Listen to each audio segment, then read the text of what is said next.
যারা বাইআইনতে নির্বাচনের লাগিয়া অপেক্ষা করতেছেন এবং প্রতিনিয়ত নির্বাচনের লাগে প্রতিবাদ জানাচ্ছেন।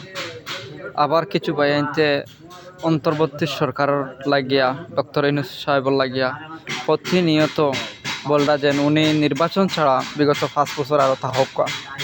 আবার কিছু লোক আছেন যে না ডক্টর ইউনূস স্যার থাকলে হবে না, উনি সুদখোর।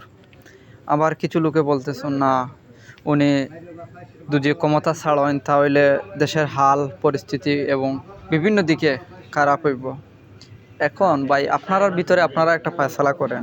মানুষ তো উনি একজন ডক্টর ইউনূস সাহেব, যদি উনি মানুষ একজন হয় তাহলে আপনারা যে প্রতি দলে দলে যে বিভিন্ন সময় বিভিন্ন ইস্যুতে ইয়া বলতেছে, এখন আপনারা আগে সিদ্ধান্ত করেন যে উনিকে 5 বছর নির্বাচন ছাড়া রাখবেন না এবং নির্বাচন উনি খুব দ্রুত দিবেন। উনি তো সংক্ষেপে একটা কথা বলেছেন, বিভিন্ন ইস্যুতে বিভিন্ন টার্মিনাল বলতেছেন যে আমি দেশ চালানোর আমার ভিতরে অভিজ্ঞতা নাই, আমার অভিজ্ঞতা আছে বিভিন্ন রাষ্ট্রের সাথে আমার বিজনেস করার অভিজ্ঞতা আছে। উনি তো প্রতিনিয়ত বলে যায় না, তাহলে উনার কাছে কেন আপনারা দুষ্টা চাপাইয়া দিচ্ছেন?